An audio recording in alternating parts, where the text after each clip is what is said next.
Sebab demikianlah firman Tuhan, hai jemaat. Akan ada orang yang berseru dan berseru lebih keras kepada Yesus untuk mereka disembuhkan seperti Bartimeus. Yesus, anak Daud, kasihanilah aku. Dan saya mendengar that cries. Seruan itu akan begitu banyak. Questions, apakah kita mendengar seruan itu? Lalu kita mengulurkan tangan dan menumpangkan tangan kepada mereka. Dan mereka disembuhkan.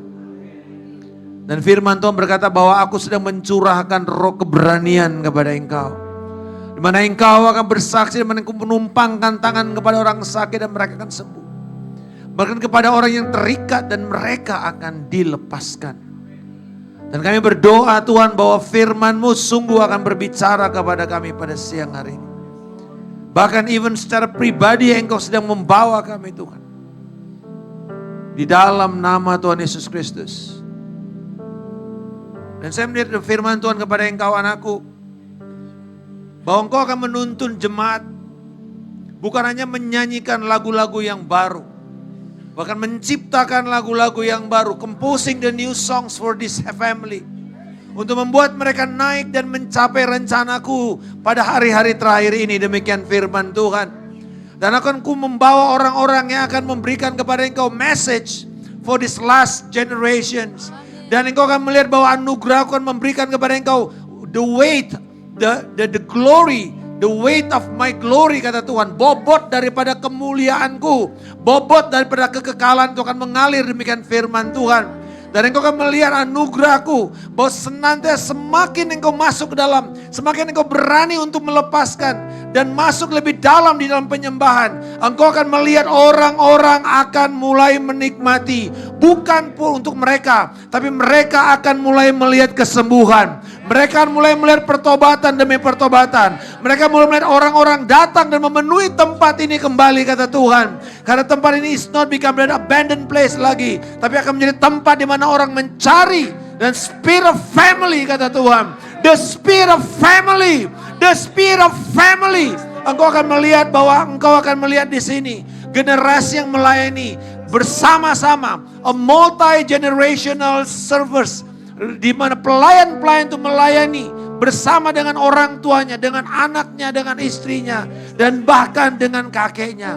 Dan firman Tuhan berkata, aku akan memenuhi engkau dengan orang-orang. Dan datang ke Sion, kata Tuhan. Orang akan datang ke Sion untuk mencari pengajaran. Dan mereka akan dilepaskan. Mereka akan dibebaskan. Mereka akan dimerdekakan, kata Tuhan. Dan hadiratku akan membawa kesembuhan kepada mereka. Dalam nama Yesus. Haleluya. Semua yang percaya berkata, amin, amin, amin, amin. Puji nama Tuhan. Thank you musik tim. Luar biasa. Saudara, saya percaya bahwa pada siang hari ini, dan firman Tuhan di dalam tema bulan ini dan sampai 2 bulan ke depan, live by faith, hidup oleh iman. Dan judul pemberitaan saya berikan adalah aman di tengah dunia yang tak bersahabat.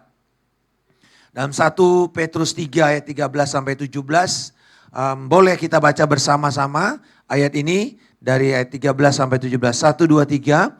Lagi pula, siapa yang akan berbuat jahat terhadap kamu, jika kamu rajin berbuat baik. Tetapi sekalipun kamu harus menderita juga karena kebenaran, berbahagialah kamu, sebab itu janganlah takut kepada mereka dan janganlah gentar.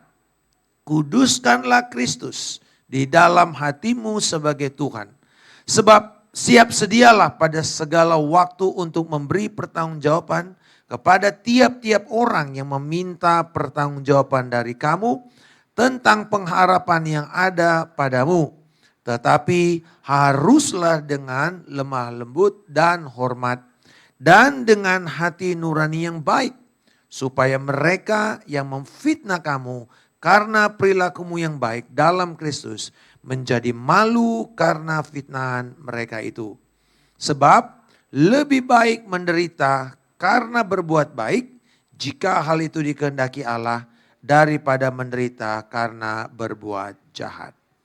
Saudara-saudara, ketika Rasul Petrus menulis kepada jemaat yang sedang terserak-serak di daerah Asia, Asia kecil berarti Turki, daerah diaspora, dan dikatakan bahwa mereka sangat menderita, sangat tertekan. Di surat Petrus juga kita tahu bahwa mereka diumpamakan tinggal di daerah Babel di mana itu mengacu kepada Roman Empire, kepada kekaisaran Romawi yang menekan, yang membunuh banyak orang Kristen. Dan kita tahu bahwa mereka hidup di tengah-tengah keadaan yang sangat berbahaya. Mereka dimiskinkan, mereka dianiaya karena 3 nama ini. Yesus Kristus Tuhan. Statement ini adalah statement subversif yang setiap orang yang mendeklarasikan ini, mereka harus siap mati. Karena nama Yesus artinya Allah yang menyelamatkan. Bagi orang Ibrani, mereka setuju, nama Yeshua. Jadi mungkin nama ini juga nama yang jamak. Yesus, Allah yang menyelamatkan. Tetapi kemudian ketika kamu berkata bahwa Yesus itu Mesias, Kristus, maka saudara sudah mulai bertentangan dengan orang Ibrani. Saudara sudah membuat Ibrani menjadi musuhmu. Itu sebabnya mereka diusir dari sinagoga. Mereka tidak diakui lagi sebagai orang Yahudi. Mereka adalah para murtadin. Orang-orang yang sesat. Karena mengaku Yesus dari Nazaret itu adalah Mesias. Sementara mereka masih menunggu Mesias. Karena Mesias tidak mungkin mati dipermalukan di kayu salib dengan kondisi yang terkutuk. Tetapi mungkin kamu cuma dianiaya oleh orang Ibrani. Mungkin kamu kehilangan pekerjaan. Tetapi the moment kamu mengatakan Yesus Kristus itu adalah Kurios, Tuhan, kamu udah berhadapan dengan Roma. Roma gak peduli kamu mau menyembah apa aja. Roma gak peduli kamu punya 1000 dewa. Gak peduli dia. Tapi the moment saudara mengatakan ada satu nama lebih tinggi daripada nama Kaisar, kamu harus mati. Kamu bisa dilempar ke arena di mana singa makan saudara di arena gladiator. Atau tontonan ramai dikatakan bahwa kita menjadi tontonan umum. Dipermalukan, diolok-olok. Bahkan tidak sedikit mereka dijadikan obor tiap malam. Dibakar hidup-hidup untuk penerangan jalan. Mereka dibuang di ghetto-ghetto. Kalau saudara pergi ke Roma itu ada pasar Judaika namanya. Di Belanda ada di Amsterdam itu di dekat kali situ ada perkampungan barang-barang rongsokan. Karena mereka dibuang di sana. Tempat sampah. Tetapi kemudian mereka di situ sangat resourceful, mereka bisa mengelola kembali. Sampah-sampah itu menjadi benda berharga, sayur-mayur yang baik sehingga orang-orang mulai datang dari luar kota untuk pergi ke situ dan mencari barang-barang yang baik, mencari barang-barang yang bisa diperbaiki, kemudian dipakai kembali, mencari sayur-mayur yang baik. Artinya bahwa mereka turn apa yang rusak itu menjadi sesuatu yang berharga karena Kristus. Walaupun mereka harus dibuang. Sampai sekarang pasar Judaika masih menjadi pasar loak yang orang datang ke sana. Bapak ibu saudara-saudara sekalian, this is the condition pada waktu itu yang sebenarnya sama saja dengan sekarang. Petrus mengatakan untuk mereka bisa survive itu sebuah kemenangan. Survive doang loh, bertahan hidup aja sudah sebuah kemenangan. Tetapi Petrus tidak mengatakan kamu cuma harus bertahan hidup. This is good kamu bertahan hidup. Tetapi di tengah-tengah situasi di mana orang membenci kamu, orang memusuhi kamu, orang mau berniat membunuh kamu. Tentu kalau kamu masih hidup aja udah bagus, betul kan? Tetapi Petrus membuat mereka lebih jauh lagi. Dalam 1 Petrus 2 dia katakan kamulah bangsa terpilih. Imamat rajani, bangsa yang kudus, umat kepenyan Allah. Dikatakan untuk memberitakan perkara-perkara, perbuatan-perbuatan besar dari Allah kita. Artinya di tengah-tengah kamu tertekan, terhimpit, terjepit, terancam bahaya, kamu harus memenangkan mereka. Wow, bukan cuma bertahan hidup. Udah murtad aja udah bagus, Pak. Enggak murtad aja udah bagus, puji Tuhan dong. Masa gue diharapkan lagi untuk membawa jiwa kepada Kristus? Yes. Itu loh firman ini. Bahwa Tuhan mau kamu tidak self pity dengan kondisimu sekarang. Kita nggak hidup baik-baik saja pada saat ini. Anak-anak kita sekolah dengan ancaman, kita lepas mereka seperti pergi ke medan perang. Di sana mereka dibully, dipukulin. Kasus yang terakhir anak SMA dipukulin 30 orang oleh teman sekelasnya. Sekolah elit, orang bayar mahal 20-30 juta sebulan untuk anaknya dipukulin. Anaknya dibully. Dokter yang harus bunuh diri karena tertekan. Saudara udah capek-capek orang tuanya sekolahin, mati bunuh diri. Kenapa? Sederhana. Ini dunia pendidikan menjadi medan perang. Apa yang dulu 14-15 tahun yang lalu kita cuma lihat itu di Amerika, sekarang ada di Indonesia. It's just a matter of time. Apa yang menjadi jahat di sana akan diekspor ke sini. Dan sekarang akan lebih cepat daripada sebelumnya. Karena sosial media. Orang akan lebih cepat meniru segala sesuatu. Orang belajar dari hal-hal yang sangat singkat. 2 menit dari TikTok yang membuat mereka merasa mereka sudah sangat pintar. Dan ini yang terjadi sekarang. Orang sangat shallow dengan sangat dangkal dengan iman mereka. Dan saya tadi dulu saya bicara bahwa I'm not bragging, tapi anak saya kami harus lepaskan pada bulan Maret kemarin untuk masuk ke dalam sebuah pusaran, lingkaran pusat daripada entertainment dunia di Beverly Hills. Tapi saya mau mengatakan bahwa Pak kok berani ya lepas anaknya ke dunia entertainment. Saya bilang karena kalau bukan karena Tuhan saya nggak mau. Siapa yang mau kasih anaknya ke lubang singa? Mungkin saudara berpikir gemerlap. Enggak, ngeri di sana. Intrik segala macam ada di sana. Tapi saya mengatakan bahwa karena dia mendengar nubuatan pada waktu dia umur 1 tahun. Seorang hamba Tuhan Nabi mengatakan bahwa anak ini kakinya ada 2. Satu di rumah Tuhan, satu di dunia industri, mainstream. Dan sejak itu saya mulai mendengar itu, saya mulai, waduh gimana caranya Tuhan, how to manage, how to navigate ini anak. Cuman 1 lagi, perempuan pula. Dan di situ saudara kita berdoa, saya ceritakan firman. Dan talentanya bikin guru-gurunya bilang, Pak ayo ikutkan dia kontes, ikutkan dia idol, apa saja kompetisi talent. Saya bilang enggak. Tunggu sampai nanti dia 17, masuk idol umur 17. Tapi saya mau mengatakan bahwa saya kerja keras menaruh deposit, firman, download nilai-nilai, karakter Kristus. Apakah sudah sempurna? Belum. Tetapi itu modal dia untuk dia tahu firman saudara. Dan kemudian dia lihat bagaimana dunia entertainment baik di Indonesia maupun di luar negeri.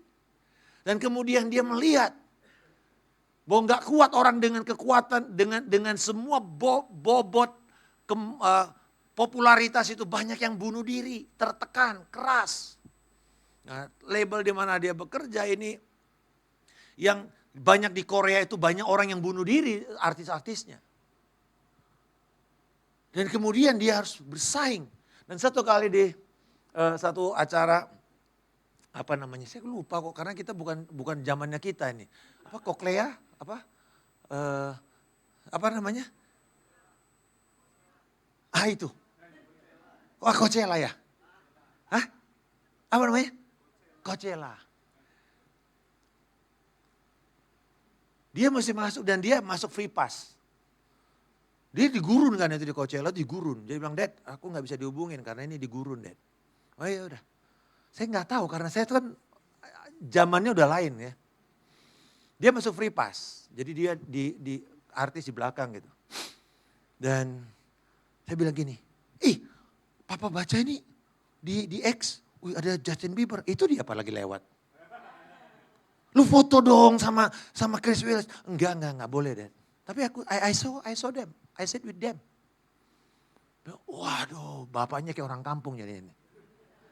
Jadi gue bayangin dulu waktu kita dulu ketawain orang, artis dari, kita misalnya di kota Medan gitu, artis dari Jakarta datang, pergi ke radio. Wih kita rame-rame ngantri di stasiun radio itu untuk tanda tangan, untuk lihat foto. Saya bilang, aduh norak banget deh. Kayaknya kita udah ketinggalan zaman. Dan dia merasa bahwa mereka juga manusia biasa, it's okay lah, gak usah dibangga-banggain, gak usah foto atau apa. Terus saya bilang gini, so you are now in that center. Dan satu kali dia bilang, actually make sure kamu Esther ya, kamu pergi pelayanan. Dia pergi, dia datang, dia lapor kepada gembala di mana saya biasa khotbah kalau saya ke LA. Dan dia bilang, Pak Pastor saya datang ke sini, oh iya kita udah kenal kamu, kan kamu dari kecil udah pernah ke sini juga. Wah kemudian dia ada satu gereja yang gak jauh dari tempat dia, yang very very millennials. Mungkin Gen Z lah. Wah rame. Dan dia seneng. Tetapi kemudian dia bilang 2-3 kali dia datang dan dia bilang kepada gembalanya. Karena saya ajar dia, kalau kamu masuk ke satu gereja, kamu kulunun sama gembala ya. Kamu kasih tahu bahwa kamu akan ada di situ. Dan akhirnya dia datang, dia bilang saya so and so dan saya di sini dan saya mau berjemaat. Jadi datang ke salah satu pastoral timnya. Dan kemudian dia gak bilang karena gue penyanyi gue mau tim musik. Dia bilang dia lihat ya gak bisa penyanyi gak bisa karena latihannya hari Kamis dia gak bisa dia musik kerja sampai malam. Dan dia bilang gini, what can I do here? Oh mau gak kamu coba jadi tim hospitality? Yang siap-siapin semua meja dan kursi. Dia bilang, if that's the way saya bisa melayani di sini, I'll do it. Karena saya dari kecil bilang, Esther, kamu jangan terjebak sama entitlement spirit. Karena kamu anak pendeta, kamu dapat hak istimewa di gereja. Enggak, saya bilang. Kamu pelayanan apa saja yang bisa menjadi kontribusi kepada gereja itu, do it. Nah satu kali dia bilang gini, Dad, dia resah. Aduh, bilang kenapa nih anak gua resah nih? Dad, the church is good. Tapi khotbahnya kok dari the message, Dad. Nah mungkin saudara ya biasa, tapi kalau dia udah mulai resah itu saya udah tahu. Karena baca Alkitabnya dia selama ini, standar Alkitabnya dia, kalau bahasa Inggris ESV gitu ya, yang cukup padat gitu. Dan tiba-tiba dia dapat yang sangat bahasa Indonesia sehari-hari lah kalau kita bilang di sini sekarang. Yang kalau kita pakai untuk hermeneutik nggak bisa sama sekali. Tadi bilang kok beda ya Dad ya khotbahnya dengan apa yang di Alkitab. Terus akhirnya saya bilang gini Esther ya. What can I do for you? Dad, can you bring my Bible? Cuma beli aja di sana. Wah mahal Dad. Oh dia udah mulai tahu duit nih berarti bagus nih. Dia mulai tahu barang itu mahal gitu ya. Terus saya bilang gini, oke gini aja. I'll give all my library. Download ke kamu ya sekarang.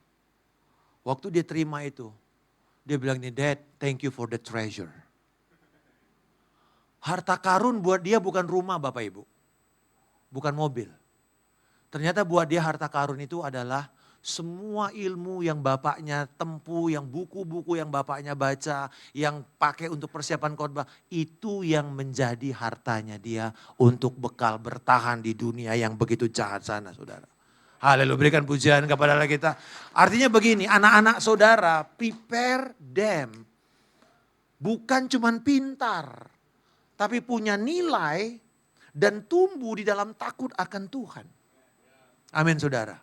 Dan kemudian waktu dia dilepas, dia akan dipakai Tuhan luar biasa. Whatever profession yang anak kita tempuh. Alkitab mengatakan semuanya halal tapi tidak semua berguna. Amin. Dan biarkan Tuhan memakai saudara dan anak-anak saudara. Ibu Tin, Ibu Kartini ya, boleh sebentar Bu sini. Is that your son yang baju hitam? Ya, sini. Tiga-tiganya. Yang ininya, yang ini nih. Ini yang paling besar bukan? Oke, sini. Sini. Ya. Ya, ini yang firman Tuhan katakan kepada ibu. Bahwa Tuhan mengingatkan saya tadi mengenai Barnabas. Anak penghiburan. Karena engkau akan menjadi encourager kepada banyak orang. Engkau akan membawa kata-kata penghiburan, dorongan-dorongan, dan bahkan ketika engkau melihat betapa banyaknya orang-orang yang menderita, engkau akan datang bukan cuma untuk memberi simpati, bukan untuk memberi kata-kata manis, tetapi engkau akan membuat mereka melihat dari kesulitan, dari persoalan hidup mereka. Mereka akan keluar yang terbaik dari Allah untuk menjadi kesaksian. Dan aku telah mengurapi perkataanmu dan tanganmu, kata Tuhan. Untuk mengeluarkan apa yang baik seperti Barnabas. Yang bahkan memulihkan orang yang gagal untuk bisa menjadi orang hebat seperti Yohanes Markus. Dan demikianlah firman Tuhan, anakku. Aku akan memakai engkau dan bukan hanya untuk orang-orang dengan wanita-wanita. Tapi bahkan kepada anak-anak muda, kepada orang-orang muda. Engkau akan mengatakan kepada mereka hikmat, penyertaan dan anugerahku kepada orang-orang ini. Dan engkau akan melihat bahwa you can take the best out of them. In the midst of the situations yang tidak mungkin, kata Tuhan. Dan firman Tuhan berkata kepada engkau anakku, bahwa tangan ini very creative. It's a very artistic, kata Tuhan. Dan firman Tuhan berkata bahwa engkau punya banyak ide-ide, punya banyak mimpi-mimpi, punya banyak gambar-gambar yang very vivid, yang sangat kuat di dalam pikiranmu. Dan sometimes engkau berpikir bahwa ini harus terjadi. Tapi demikianlah firman Tuhan, bahwa aku membuat kepada engkau punya telinga yang tajam untuk mendengar Tuhan. Bahwa setiap kali ada keadaan-keadaan yang mustahil, yang membuat kamu mungkin bertabrakan, yang membuat kamu sepertinya konflik dengan antara ini keinginanmu, dengan ini kenyataan yang harus kau hadapi, atau fakta yang harus kau hadapi. Dan pada waktu itulah berserulah kepadaku, aku akan berbicara kepadamu. Aku akan membuat suaraku terdengar, kata Tuhan. Bahwa engkau bukanlah orang yang tidak bisa mendengar, tetapi aku akan membuat engkau mendengar suaraku. Dan even sometimes suara itu adalah suara yang paling sederhana, paling praktikal. Tetapi itu akan menjadi suaraku. Dan demikianlah firman Tuhan. Bahwa sewaktu itu mulai bertentangan dengan keinginan-keinginanmu, tundukkanlah dirimu kepada firman itu, maka engkau akan melihat, aku akan memakai engkau. Even saya melihat bahwa orang-orang yang besar, orang-orang yang influential, orang-orang yang memiliki uang banyak, tanah besar, akan mempercayakan proyek-proyek mereka kepada engkau. Dan Tuhan akan melihat bahwa even kamu muda, tapi engkau tidak akan dianggap remeh, kata Tuhan. Sebab aku akan memberikan kepada engkau kuasa untuk menghasilkan kekayaan, kuasa untuk menghasilkan kekayaan, kuasa untuk menghasilkan kekayaan di dalam nama Tuhan Yesus Kristus. Amin. Haleluya. Saudara-saudara, firman Tuhan berkatakan kepada kita, mari kita coba lihat, enggak apa-apa saya lihat sini aja ya. Gampang. Ketika Rasul Petrus mengatakan ini kepada mereka, kamu harus bertahan, bukan cuma bertahan, tetapi kamu harus maju lagi untuk memberitakan firman kepada mereka, memenangkan mereka, memberitakan perbuatan yang ajaib kepada mereka. Dan kamu harus tahu kamu itu adalah alien. Artinya kamu orang asing. Kamu tinggal di bumi ini sebagai penugasan saja. Kamu bukan dari sini, kamu tetap datang dari sorga. Tetapi kamu harus tahu, kamu di sini untuk penugasan. Dan untuk itu kamu harus represent the kingdom of God. The heavens on earth. Maka kamu harus berjalan sesuai dengan kehendak sorga dan bukan kehendak dan kemauan bumi ini. Seperti seorang duta besar yang diutus oleh negaranya ke negara penugasan. Dia tidak mewakili kepentingan negara yang tujuan, tetapi kepentingan negara yang menugasi dia. Dia mendapatkan kredensial, dia bertemu dengan pimpinan negara itu dan memberikan surat kepercayaan bahwa dia dipercaya sebagai wakil negaranya untuk negara yang dituju itu. Mewakili kepentingan kerajaan kepada dunia ini. Itu sebabnya Yesus mengatakan berdoalah, jadilah, datanglah kehendakmu di bumi seperti di sorga. Bahwa kita bergumul untuk berdoa seturut dengan kehendak Allah di sini. Bagi keluargamu, bagi pekerjaanmu, bagi komunitas kita, bagi gereja. Dan karena itu Bukan cuman kamu bertahan dari kepahitan, dari serangan, dari kebencian. Tapi Rasul Petrus mengatakan, ayo maju lagi. Nah sekarang bagaimana caranya kamu aman di tengah-tengah dunia yang sangat bermusuhan ini? Bagaimana caranya kamu bisa bertahan, berdiri. Dan bahkan thriving, bukan cuman bertahan saja. Tapi menjadi berkat, berbuah kepada dunia ini. Amin saudara. Supaya orang melihat ini loh Kristus itu. Tadi saya katakan bahwa sangat egois. Salah satu alasan yang paling egois yang saya pernah dengar dari orang Kristen yang suka pindah-pindah gereja adalah ini. Saya gak bertumbuh di gereja ini. Saya bilang saya gak pernah baca di Alkitab tuh bahwa Tuhan mengizinkan karena kamu gak bertumbuh kamu pindah. Gak ada. Yang ada yang kayak gitu tuh adalah pohon ara. Lebat. Terus Tuhan bilang karena kamu gak berbuah kamu akan dipotong dan dibakar. Pohon ara itu kurang apa sehatnya saudara? Itu udah di tengah-tengah kebun anggur. Makanannya paling enak karena kebun anggur adalah kebun yang paling terairi. Kebun yang paling banyak nutrisinya. Terus pohon ara di situ gede sendiri. Banyak buah, banyak daunnya. Tapi tidak ada buahnya. Tuhan is not a growth inspector. He is a fruit inspector. Amin saudara. Adakah buah di dalam tempat ini? Adakah iman di bumi ini? Kalau enggak dia akan membinasakan. Berarti iman itu juga buah. Jangan cuma mau bertumbuh. Kalau kau bertumbuh itu it's about yourself. Tapi kalau berbuah it's about other people. Amin saudara. Waktu saya khotbah ini sebelum-sebelumnya, tiba-tiba saya dengar Paus ngomong begini. Waktu dia datang ke Indonesia. Salah satu isi khotbahnya gini. Bahwa pohon tidak menikmati buahnya. Buah dinikmati oleh orang lain. Saya bilang ini jangan-jangan dia kutip khotbah gua nih. Saudara-saudara, kita dipanggil berbuah. Amin saudara. Bukan cuma sekedar bertumbuh. Untuk apa saudara bertumbuh tapi saudara nggak berbuah? Nah Alkitab mengatakan kita dipanggil untuk berbuah. Dan di rumah ini engkau akan bisa berbuah kalau engkau tertanam. Amin saudara. Tertanam, katakan sama-sama tertanam. Dan tertanam itu bukan berarti saudara akarnya mesti dalam. Karena ada yang namanya tumbleweeds itu belukar yang gampang diterbangkan angin. Karena akarnya kecil, akarnya pendek. Dan itu kering karena dia cuma ngandalin air dari atas. Yaitu hujan. Itu kalau di Amerika kalau musim kering itu wah kelihatan tuh tiba-tiba di pinggir jalan wah terbang dia. Bapak Ibu, ada orang Kristen kayak tumbleweeds yang cuma ngandalin KKR, conference, pencurahan Roh Kudus luar biasa. Wow, dia hijau, tapi setelah itu habis dia kering. Kita nggak kayak gitu, amin saudara. A Sign family, remember this. Engkau tertanam seperti pohon, engkau cari makan dari akar itu, dan firman akan keluar dari hidupmu. Engkau akan disegarkan setiap hari, amin saudara. Engkau disegarkan setiap hari. Bukan tunggu conference setahun sekali. It's good, tetapi conference untuk memperlengkapi. Bukan untuk memberi makan kamu. Untuk apa kamu makan kenyang-kenyang cuma setahun sekali, sisanya kelaparan. Malnutrisi namanya itu. Strong roots, stabilized growth. Tanah yang akar yang kokoh itu membuat pertumbuhan dan keberbuahan itu menjadi stabil. Dan kita perlu gereja jemaat yang punya keberbuahan yang stabil.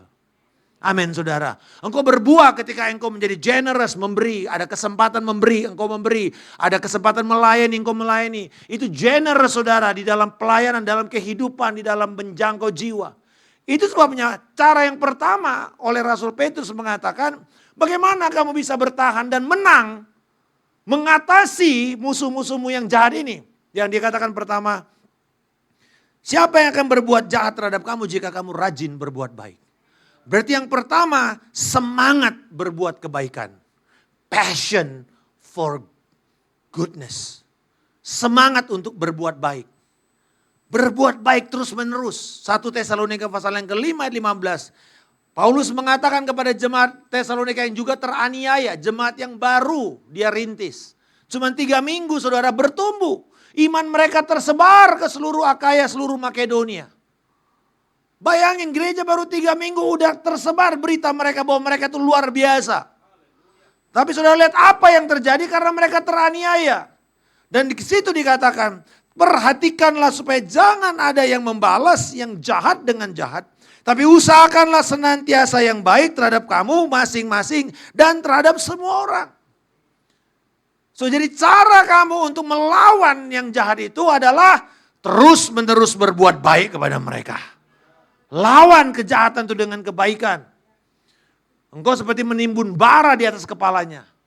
Biarkan Tuhan yang menghakimi. Tapi saya percaya, saya berdoa, instead of dia dihakimi masuk mati lalu masuk neraka, saya berdoa bahwa dia dihakimi dengan cara dia bertobat dan dia menjadi seperti Saulus yang membawa Injil kepada jiwa-jiwa yang tersesat itu, saudara. Amin. Membawa orang-orang kepada Tuhan. Dan ini yang saya melihat bagaimana Tuhan mau kita terus menerus berbuat baik. Jangan jemu-jemu untuk berbuat baik. Jangan jemu-jemu. Setiap ada kesempatan yang kau memberi. Bahkan orang itu bukan orang Kristen. Bahkan memusuhi kamu. Berkati mereka. Itu cara yang membuat mereka malu, saudara. Berbuat baik. Setiap ada kesempatan yang kau mungkin aduh dimintain duit lagi. Saudara tahu kenapa? Karena mereka tahu saudara punya. Dan orang yang kaya adalah orang yang ketika dia mampu melepaskan dan menyalurkan apa yang dia punya. Itu orang kaya, bukan orang yang menumpuk kekayaan. Tapi orang yang bisa menyebar harta. Tadi firman Tuhan, ada banyak orang yang menyebar harta tapi dia malah mendapatkan kelimpahan. Berbuat baik terus menerus. Setiap ada kesempatan saudara berbuat baik kepada komunitasmu. Kepada keluargamu yang mungkin ngenyek saudara, yang menganggap remeh kamu, yang mengolok-olok kamu di setiap pertemuan keluarga. Tapi when there is a time, saya ingat karena istri saya separuhnya itu keluarganya bukan orang Kristen. Dan mereka sangat menilai dari kekayaan. Jadi 12 tahun lamanya itu kita seperti terabaikan. Nggak dilihat, nggak dilirik. Aduh lu bankers kawin sama pendeta, nasibmu bagaimana? Masa depan apa yang akan kamu punya? Begitulah kira-kira. Tapi kemudian satu kali saya ingat, banjir besar di Jakarta. Banjir bandang. Dan salah satu daripada keluarga ini hanyut, barangnya habis. Lalu Roh Kudus bilang, berkati dia, beliin dia kulkas yang besar. Aduh, saya bilang Tuhan, nggak tahu ya Tuhan itu, ngomongannya tuh nyelekit banget tiap kali kita pergi ke sana. Saya bilang, no, berkati dia. Dan akhirnya saya bilang sama istri saya, udah, dia perlu apa? Ini, kasih, suruh dia beliin. Karena ini penting buat mereka, keluarganya banyak. Rumahnya ada 5-6 orang. Beliin. The moment kita mulai beliin, dia gak bisa ngomong jahat apapun. Dan ada lagi yang seenaknya ngomong begini. Ketika mereka sedang down, anaknya gak bisa sekolah. Saya bilang, kita komit. Bayarin uang sekolah sampai orang tuanya bisa bayar uang sekolah anaknya. Kita komit setiap bulan. Uang sekolah anaknya lebih mahal daripada uang sekolah anak saya. I don't care. Keep doing the good things. Tabur terus yang baik kepada mereka. Itu cara mendiam, membungkam orang jahat. Bukan membalas kejahatan dengan kejahatan. No. Bungkam dengan perbuatan baik. Sir John Seeley mengatakan, tidak ada hati yang murni yang tidak bergairah. Jadi orang yang bergairah itu adalah orang yang murni hatinya. Orang yang melakukan sesuatu karena itu adalah ketulusan, datang dari ketulusan, datang dari kecintaannya akan Tuhan. Ada orang-orang yang berbuat baik karena mau menghindari karma buruk, karma jahat. Supaya nanti di kehidupan berikutnya dia bisa jadi lebih baik. Tapi kita bukan. Kita melakukan itu karena Efesus 2 ayat 10. Kamu telah diselamatkan dan untuk itu dipersiapkan melakukan perbuatan baik bagi Tuhan. Amin saudara, berikan pujian kepada Allah kita. Come on, you doing the good works. Bukan karena kamu mau selamat, tapi karena kamu sudah diselamatkan. Kamu melakukan semua yang baik yang Tuhan sediakan. Bukan mau masuk surga. Sudah ada jaminan. Tapi engkau perlu melakukan itu sebagai apa? kesaksian akan berita baik itu. Kita sudah menerima kabar baik, tapi kita mesti jadi kabar baik kepada orang lain. Amin. Kabar baik kepada dunia ini. Caranya apa? Salah satunya melakukan kebaikan. Nah, yang kedua dikatakan oleh oleh Petrus, yaitu kesediaan untuk menanggung sengsara. Ya wajar dong. Coba lihat kata-kata ini. Tetapi sekalipun kamu harus menderita. Dengan kata lain, akan ada loh kamu itu menderita. Sekalipun kamu menderita. Kalau kamu gak menderita, ya berbuat baik terus. Tetapi sekalipun kamu menderita, dikatakan apa? Menderita karena apa? Karena kebenaran, bukan karena kamu maling ayam. Atau karena kamu korupsi, atau karena kamu mencuri hak milik orang lain. Karena kebenaran, berbahagialah kamu. Bersukacitalah kamu, blessed. Kamu diberkati. Sebab itu jangan takut kepada mereka dan janganlah gentar. Kalau kamu melakukan itu karena kamu dianiaya karena kebenaran, karena kamu tidak mau korupsi, karena kamu tidak mau ikut-ikutan kepada gerakan yang merusak itu, yang menghancurkan, yang memisahkan, yang membawa kepada split di dalam organisasi. Ketika engkau tidak mau bergabung dengan para pemberontak-pemberontak ini, lalu kamu dimusuhin. Berbahagialah kamu. Karena itu yang Tuhan mau. Dan firman Tuhan berkata, jangan takut. Jangan takut dan jangan gentar. Jangan mau terintimidasi. 1 Petrus 2 ayat 21 mengatakan, sebab untuk itulah kamu dipanggil. Untuk apa saudara? Untuk menderita.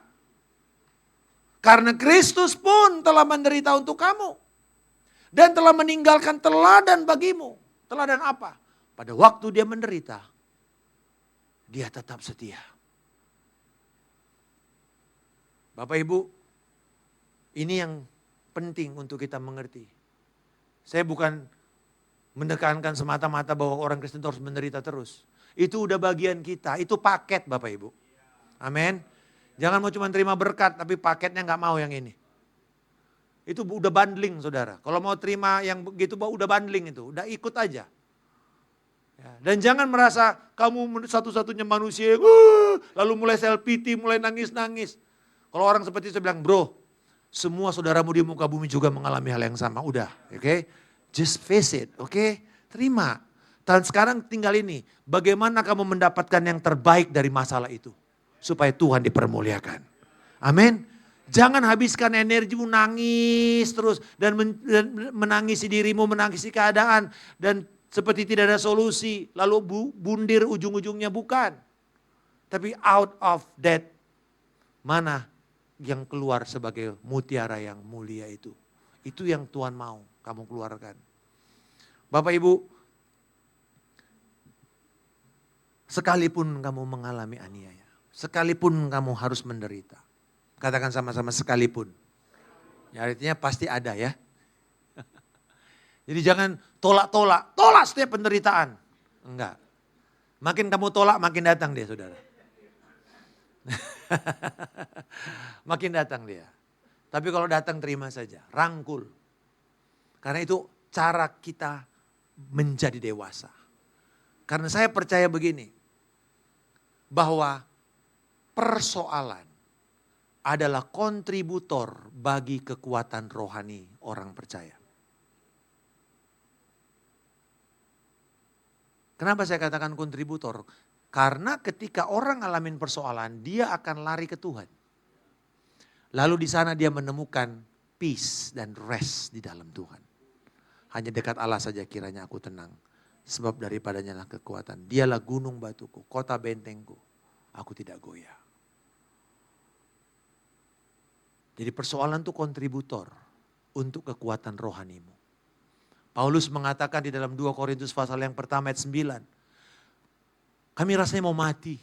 Setiap hari kami seperti mau masuk di dalam hukuman mati. Tetapi semua itu kami alami supaya, nah saudara perhatikan ini. Supaya kami tidak mengandalkan kepada kekuatan kami.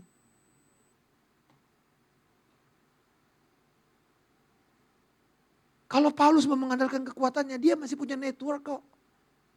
Dia kelompok Sanhedrin. Dia orang yang memutuskan fatwa orang ini mati atau tidak, haram atau tidak. Dia punya kuasa. Dia masih punya jaringan. Dia masih diterima di sinagog-sinagog di seluruh dunia. Dimanapun dia pergi kan pertama dia pasti masuknya ke sinagog. Dan dia diterima di sana. Dia bukan ditolak.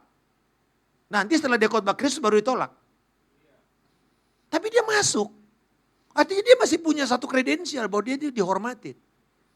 Tapi apakah itu yang dia pakai? Enggak. Enggak. Dia pakai istilah ini. Kami ini semua seperti pot-pot tanah liat. Ostrakinos itu pot tempat buangan sampah, air kotor. Yang bisa diganti kapan saja. Yang bisa dibuang kapan saja, yang bisa hancur kapan saja, yang bisa retak kapan saja. Tetapi yang penting bukan potnya, yang penting adalah isi di dalam pot itu. Karena isinya apa dikatakan? Pelayanan Injil yang memerdekakan orang, itu yang ada pada kami. Ini kebalik dengan pendeta sekarang. Nah ini saya bicara dengan diri saya berarti ya. Jadi saya nggak bicara saudara ya. Saya mengkritik diri kami ini para hamba-hamba Tuhan. Lebih memikirkan tampak lahiriah. Lebih mementingkan pot-potnya itu saudara. Potnya, Bapak Ibu yang punya pot di rumah ya. Pot yang ada di taman apa semua. Ini kita bisa pitain kan. Kita kasih pita, kita apain. Tapi tetap pot, kalau pecah ya pecah. Berapa di antara kita sibuk ngurusin pitanya. Tapi nggak penting di dalamnya apa. Paulus bilang kami nggak bicara tentang diri kami nggak bicara tentang kesaksian kami nggak bicara tentang pencapaian kami bicara tentang Injil. Dan karena dia diserang terus menerus, dia bisa nggak kompromikan Injil. Dia bilang kami nggak mau pakai cara-cara licik. Saudara baca 2 Korintus 4 ayat 1. Kami nggak mau pakai cara-cara licik. Supaya kami selamat, supaya kami nggak dicaci maki, supaya kami nggak dianiaya. No, dia bilang. Kami bisa hancur, tapi kami tidak binasa. Nah saudara, fokus kepada Kristus. Yang ketiga, dikatakan kuduskanlah Kristus dalam hatimu sebagai Tuhan. Siap sedia memberikan pertanggungjawaban kepada mereka. Bapak Ibu ini penting, bahwa kadang-kadang kita harus terus menguduskan Kristus di dalam hidup kita. Memberitakan Yesus kepada mereka. Tadi kita bilang shout Jesus. Berarti shout God saves. Amin saudara. Saya katakan tadi, saudara akan melihat Glenn. Ini yang saya tadi waktu 2 kali Tuhan terus menerus mengatakan. Dengar, apa yang saudara lihat Glenn itu baru permulaan. Akan banyak Glenn-Glenn yang Tuhan akan bawa saudara. Dan tidak ada yang sia-sia. Amin. Saudara mungkin bilang, aduh kita pergi jauh-jauh ke Kalimantan cuma dapat 2. Masih bagus 2. Saudara lihat Yesus. Udah KKR mahal. Biayanya itu 15 M Bapak Ibu, 15 M. Biayanya kalau hitungan sekarang 15 M. Udah mau mati lagi semua timnya. Hampir tenggelam. Waktu mereka pergi ke Gerasa. Dapat berapa? Cuma dapat 1 orang gila. Yang kerasukan setan. Yang dipukuli, yang jerit-jerit. Dan ketemunya juga di kuburan. Tempat yang paling dibuang. Tidak lagi dilihat orang. Tapi Yesus datang ke sana. Harganya 2.000 babi. Coba bayangkan. Babi sekilo 150.000 sekarang. Kalau 1 ekor babi 50 kilo. 2.000 ekor babi. 15 M kan? Itu loh biaya pelayanannya mereka loh. Terus ada orang-orang ini kemudian waras. Mandi. Lalu dia datang lapor, Yesus boleh gak aku ikut kamu? Weh kalau saudara mungkin jadi gembala, weh kita udah mau mati, biaya pelayanan segini banyak. Ayo kamu sekolah Alkitab ya. Enggak tuh. Yesus bilang enggak. Kamu pulang ke kampungmu, beritakan apa yang Tuhan sudah kerjakan. Itu artinya Injil. What God has done, itu Injil. Bukan what will you do, but what God has done, itu Injil. Beritakan Injil itu, maka orang-orang akan melihat. Dan saudara lihat apa? Dia mengkhotbahkan 10 kota, Dekapolis itu. Dia menjadi pemberita, dia penginjil saudara. Mantan orang gila diselamatkan. Mungkin itu kira-kiranya, oh saudara dengar kesaksian. Mantan orang gila, mantan orang kerasukan, berkhotbah. Dan banyak jiwa bertobat. Pak, sama ibu sini. Ini yang firman Tuhan katakan, yes, both of you. Ini yang saya melihat bahwa kamu akan seperti Daud di dalam gua Adulam. Akan banyak orang-orang gila, orang-orang terbuang, orang-orang yang merasa bahwa mereka sudah dikejar-kejar pinjol. Mereka sedang tidak punya harga diri. Tapi demikianlah firman Tuhan, aku akan memanggil engkau. Dan engkau akan mencari mereka ke pelosok-pelosok. Engkau akan pergi dari kemana misi ada, engkau akan pergi dan masuk ke pelosok-pelosok. Dan engkau mencari mereka. Even though orang mengatakan, is it worth it? Apakah ini layak, duit begitu banyak kebuang? Tapi demikianlah firman Tuhan. Aku memanggil engkau dan memilih, dan aku akan membuat matamu melihat apa yang tidak dilihat oleh banyak orang kebanyakan. Sebab aku akan mulai melihat orang-orang ini. Dan kau akan menghasilkan, sebab seperti Daud di dalam gua Adulam itu. Menghasilkan triwira yang bersedia untuk membayar harganya. Mencari dan meminta minum. Dan menginginkan ketika Daud ingin minum dari perigi Bethlehem. Mereka membayar harga mereka. Mereka mempertaruhkan nyawanya. Menerobos daerah musuh. Hanya untuk mengambil air itu. Dan itu adalah air nyawa. Dan itu sebabnya Daud mengatakan, aku tidak bisa berani untuk minum air ini. Ini akan menjadi korban curahan kepada Tuhan. Dan firman Tuhan berkata, engkau akan melihat menghasilkan orang-orang ini. In the next 10 years, engkau akan melihat bahwa mereka akan menjadi orang-orang yang masuk dalam pelosok-pelosok dan berani mempertaruhkan nyawa. Untuk itu engkau akan mendidik mereka, kata Tuhan, dengan urapan yang baru dan urapan yang segar. Dan Tuhan mengatakan yang terakhir, firman Tuhan berkata kepada kita, bahwa bukan hanya engkau fokuskan kepada Kristus dan mengajarkan tentang pengharapan yang kekal. Tapi yang terakhir dikatakan, hendaklah engkau melakukan itu dengan hati nuranimu yang baik. Karena hati nurani kita akan menuduhmu atau akan memberikan konfirmasi. Dan Tuhan mau Roh Kudus yang ada dalam hidup saudara ini akan terus menjadi pembersih hati nurani saudara. Dan saya mau mengajak kita untuk bangkit berdiri pada saat ini. And we speak Jesus over the family. We speak Jesus. Hallelujah. Shout Jesus, kata Tuhan.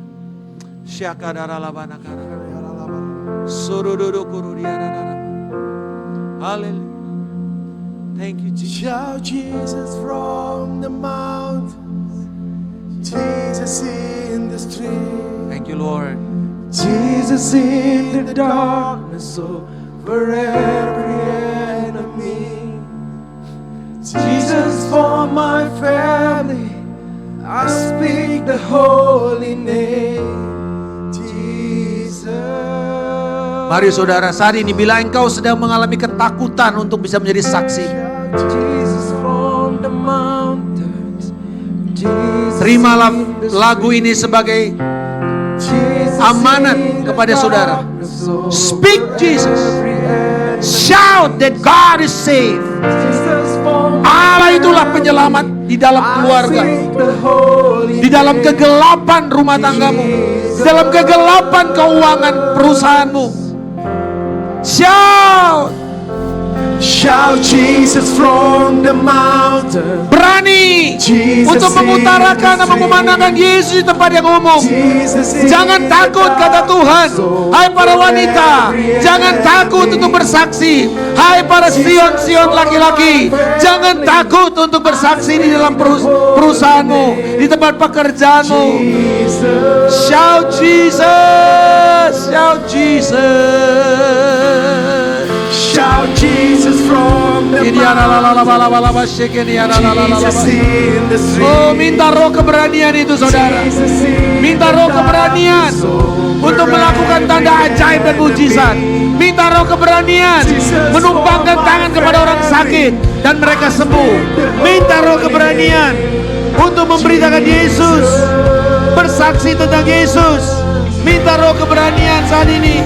Oh, Shout Jesus from the mountain. yes Lord. Jesus in the street. Curahkanlah Tuhan. Jesus in the darkness. Berkati setiap home group, di mana dari home ini akan ada orang-orang yang bertemu Yesus. We call them Lord God right now. Kami panggil mereka untuk masuk ke dalam home group, menjadi murid-murid yang setia, murid yang berbuah, murid yang menerima nilai-nilai gereja ini. For every enemy.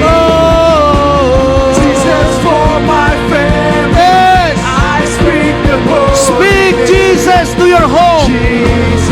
Speak Jesus to your household. Speak Jesus to your campus, Jesus from the school, mountain. office. Jesus in the street. Jesus in the darkness over every enemy. Jesus for my family, I speak the holy name. Jesus,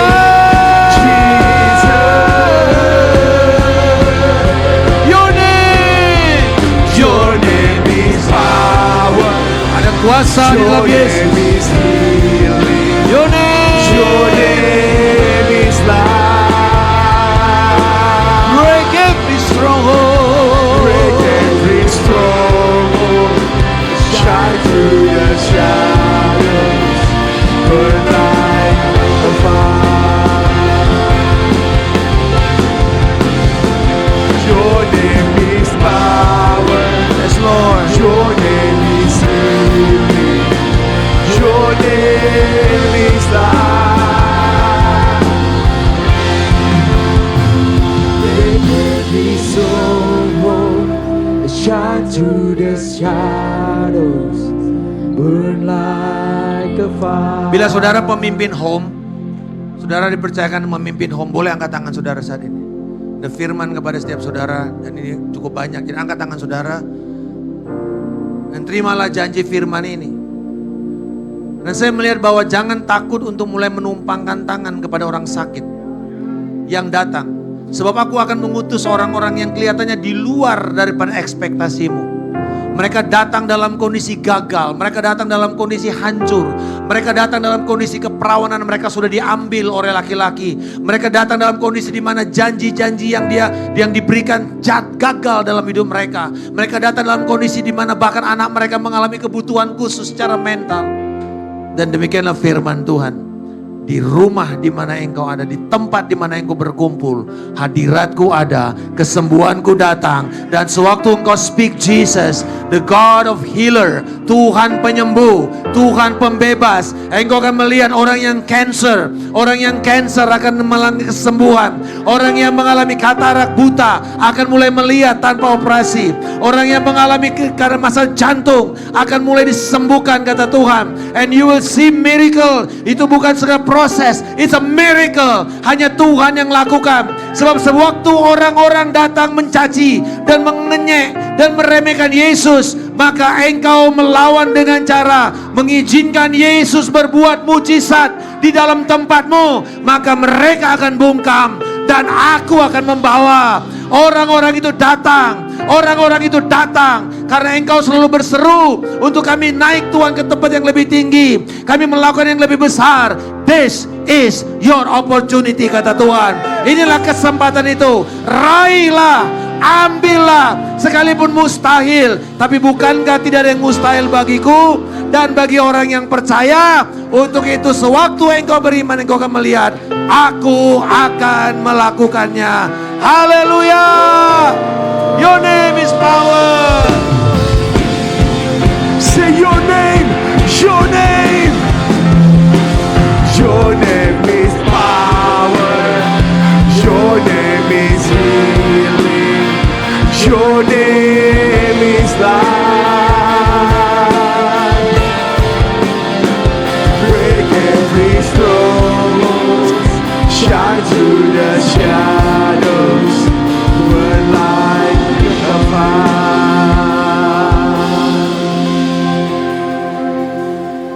Saya percaya Roh Kudus belum berhenti, saudara.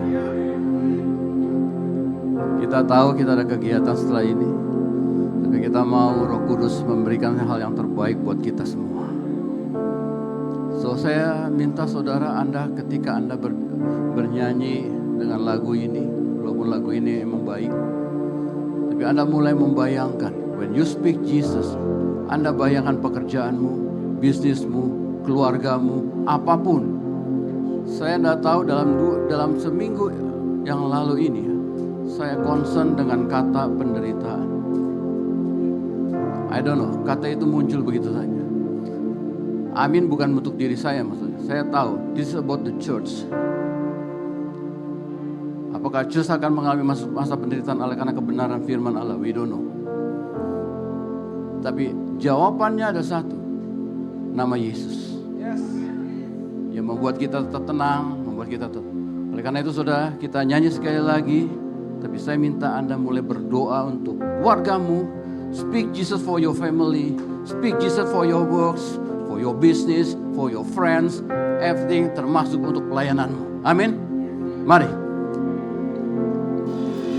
Shout Jesus from the mountains.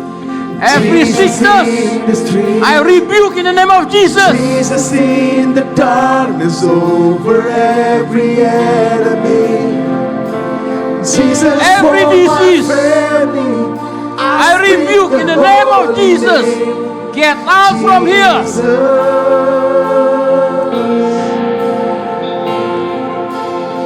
Shout Jesus from the mountain. Yes.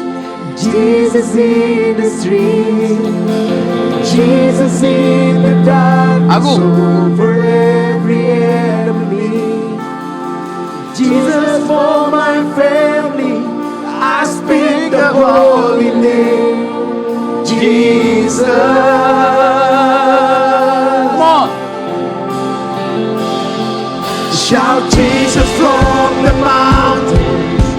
Jesus in the street. Everyone take your time. Jesus in the Setiap orang ambil waktumu. Jangan sia-siakan apa yang Roh Kudus kerjakan di tempat ini. Jesus for my family, I speak the holy name. Jesus.